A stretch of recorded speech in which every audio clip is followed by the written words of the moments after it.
એક લેલા કે ઉંગલી બીજું ભાઈ તમારે નાન કોને દો હે બટર રોટી 4 ને 4 છાસ 4 પાપડ આપી જો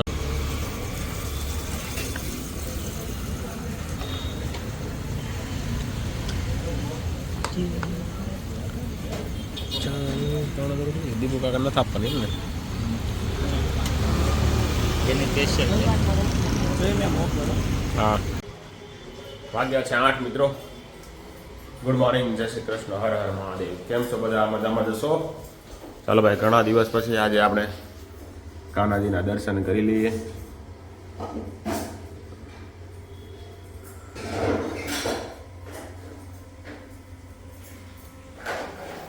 હવે અત્યારમાં જો મસ્ત આપણે કાલે પાપડ બનાવ્યા છે અહીંયા ઘરે, દેશમાંથી આવીને પછી પાપડ બની ગયા છે. જો મસ્ત શેકાઈ રહ્યા છે. ભાઈ દેશી પાપડ જેવી મજા પહેલા પાપડમાં ન આવે. દેશી પાપડ અત્યારે શિયાળામાં ખાવાની મજા જ અલગ આવે. કાસરી હોય ને તો ઓર મજા આવે, પણ કાસરી ઓણ કોઠીમડા કારણ ગામડે થયા નથી. હવે ગામડે કોઠીમડા થતા બંધ થઈ ગયા. બોલો, નગર કોઠીમડા એમણે તમને કાચરી રોટલી એટલે ગામમાંથી મળી રહેતી હતી. એને બદલે હવે કાચરીના ભાવ તો જુઓ કેટલા થઈ ગયા છે, કિલોના ભાવ. જે વેચે છે ને સ્પેશિયલ ધંધો કરી તો બહુ ઘણા ભાવે બહુ કમાય છે લોકો.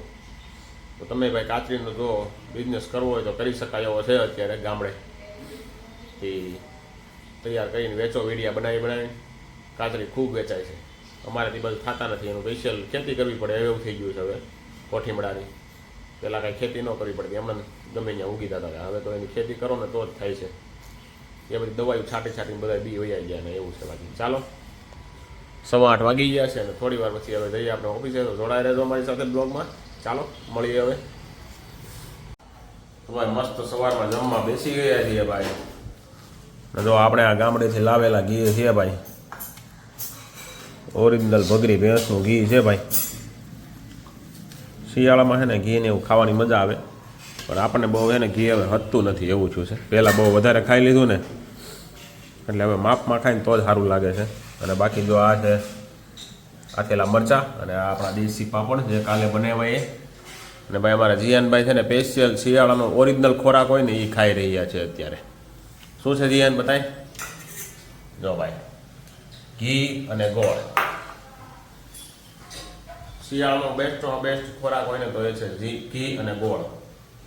મેં બહુ એટલે બહુ ખાધો છે, એની કોઈ લિમિટ નથી. હું 2 ટાણા તો મારે ઘી ગોળ ફરજિયાત હું ખાતો, બપોરે ને સવારે. સાંજે ખાલી શાક ને હું ખાતો કદાચ, બાકી તો વધારે હું ઘી ગોળ જ ખાતો. પણ મને હવે થોડી પિત્તની સમસ્યા થઈ ગઈ છે ને એટલે ઘીથી મને તરત પિત્ત થઈ જાય છે, એટલે મેં ઘી ગોળ નથી ખાઈ શકતો. બાકી આપણું બેસ્ટમાં બેસ્ટ વ્યંજન હોય ને ખાવા માટેનું તો એ છે ઘી ગોળ. તમારા છોકરા જો ખાતા હોય ને ઘી ગોળ તો એને ખવડાવજો બને એટલું. અમારા જીયાનભાઈ તો ખાય છે ક્યારેક અઠવાડિયામાં 2-3 વાર ખાઈ લે છે ઘી ગોળ.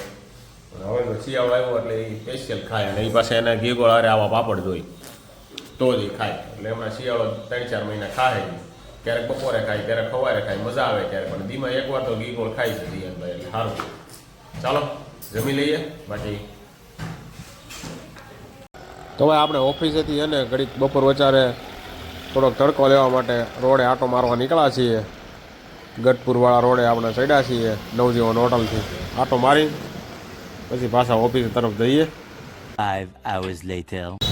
તો ભાઈ આજે આપણે મિત્ર મંડળ સાથે આપણે આવી ગયા છીએ. આપણું ફેવરિટ પંજાબી શાક ખાવા માટે આવી ગયા છીએ. બ્લોગમાં છેલ્લે સુધી જોડાયા રહેજો, તમને મજા આવશે. કઈ જગ્યાએ ગયા છે તમને પૂરેપૂરું જણાવવામાં આવશે. એક લેલા કે ઉંગલી બીજું ભાઈ તમારે નાન કોને દો હે? બટર રોટી 4 ને 4 છાસ 4 પાપડ આપી જો. ચાલો. नहीं और तीखा कम रखना है. बहुत कम हो. તો એલા સાદો પાપડ ને શેકેલો પાપડ, રોસ્ટેડ પાપડ આપી દો ભાઈ. તંદૂરી રોટી ખાવી તારે? તંદૂરી બટર રોટી. તંદૂરી નો આવે, ચપાટી આવે. હા હા ભાઈ, એક તંદૂરી રોટી લાવજો આને હાથું. બાકીની નવી આપણે એવું લાગે તો મગાવશી આપણે આગળથી. બટર રોટી. તો ભાઈ આપણે આવી ગયા છીએ ભાઈ ગજાનંદ ફાસ્ટ ફૂડમાં આવ્યા છીએ ભાઈ પંજાબી ખાવા માટે. આપણા ઘરથી લગભગ 15 કિલોમીટર થાય છે, પણ આપણે અહીંયા જ આવીએ છીએ. ફૂલ ટ્રાફિકવાળો માહોલ હોય છે. અહીંયા પબ્લિક નહીં હોય તમ તારે, અહીંયા ક્યાંય પબ્લિક નહીં હોય તમ તારે મોજ કરો. રસ્તામાં જે ટ્રાફિક નડે નહીં જ નડે, અહીંયા આવીને ટ્રાફિક નહીં નડે ભાઈ. અને આઈટમ બનાવે એક નંબર. તને કહું સિગ્નલ ક્યાંય નહોતા તોય ટ્રાફિક નહોતો. સિગ્નલ આવ્યા તમારે ક્યાં? નથી આવ્યા ક્યાંય આડા. હા, ક્યાંય નો આવ્યું. નહીં તમે અડાજણમાં એક અમુક તો સિગ્નલ અમે કેટલા સિગ્નલ 15 traffic કિલોમીટર હોય. કાપ્યા ને એક સિગ્નલ એક સિગ્નલ સિગ્નલ બંધ હોય ને એટલે વાંધો નથી આવતો. વરાછામાં તમે જોવો ને તો એટલામાં 50 સિગ્નલ ભીડ નડે છે. બાકી બધી ગાડી તોય ક્યાંય હેંગ નહોતો પાછું. ક્યાંય હેંગ નથી. એટલે સિગ્નલ નથી. આપણે હેંગ નો હોય ન્યાય સિગ્નલ છે વાત, એટલે એવો કોઈ નથી કે હેંગ ને લીધે સિગ્નલ. હા, આપણે સિગ્નલ ને હેંગ કરી દે. સિગ્નલ ને હેંગ કરી જઈએ. સિગ્નલ ને હેંગ કરીને વરાસાવાળો મારો ભાઈ. બાકી મોજ તો વરાસામાં રહેવાની જ આવે. હવે તમે ગમે આપણે એમ કરો ને ઓલી ભાઈ. તાપી વાળી ઓફિસમાં નીચે 3 રસ્તા પડે, ત્યાં કોઈ જવા હોય ને હા ત્યાં યાર, વરાસામાં થોડાક સિગ્નલ વધારે હોય ને એવું લાગે છે. બાકી આ રીતનું છે તમારું બધું. ઓબ્ઝર્વેશન શું છે એ અમને જણાવજો. હા. VIP બાકી તમને સિગ્નલ કેવા નડે ને એ હોત ને ભાઈ કમેન્ટ VIP કરી દેજો જરા. સર્કલ થી આપણે તમારો તળાવ સુધી હા, કેટલા છે? 8 સિગ્નલ છે. મેં ગણા થઈ હા, 8 છે. બોલો 2 કિલોમીટર થાય ને? VIP 2 કિલોમીટર માંડ થતું હોય આ છે. સિગ્નલ ઉભો હોય ને તો સામેનું સિગ્નલ પણ તમને દેખાય, કામ થાય. કામ થાય. એટલા નથી યા મોલ પાસે બે બાજુ અહીંયા છે ને અહીંયા. યાર ચાલો ભાઈ. હા, તો ભાઈ તડકતું ફડકતું ભાઈ આપણું આ શાક આવી ગયું છે. અને આ શાકનું નામ કંઈક અલગ જ છે. આ શાકનું નામ છે ભાઈ લેલાકી ઉંગલી. એકવાર શાક તમે ખાઓ ને એટલે આના ચાર થઈ જાવ એની હું ગેરંટી આપું છું ભાઈ. એક શાકના 380 રૂપિયા જે છે, પણ આ 4 જણા છે ને ચારે 4 ખાઈએ ને અહીંયા માંડ ફૂટે ને એટલું શાક આવે. આ અને એક નંબર શાક આવે ભાઈ. તમે પંજાબી ખાવા જઈને જાતા હશો ને તો અમે 4 જણા વચ્ચે લગભગ 200 રૂપિયાનું મેક્સિમમ બિલ આવે. એનાથી વધારે બિલ અહીંયા આવશે નહીં. મારું માનવું એવું છે. અમે આવીને 4 જણા છે એટલું બિલ આવે છે. બાકી તમે એકવાર આવો તો ટ્રાય કરજો. જો તમારે એડ્રેસ જતું હોય છે તો હું તમને નીચે ડિસ્ક્રિપ્શનમાં આપી દઈએ. અથવા મને કમેન્ટ કરજો તો તમને પર્સનલ પણ આપી દઈશ.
Thank you. હાલો ભાઈ. આજે આપણે આવ્યા છીએ ભાઈ ગજાનંદ ફાસ્ટ ફૂડમાં પંજાબી ખાવા.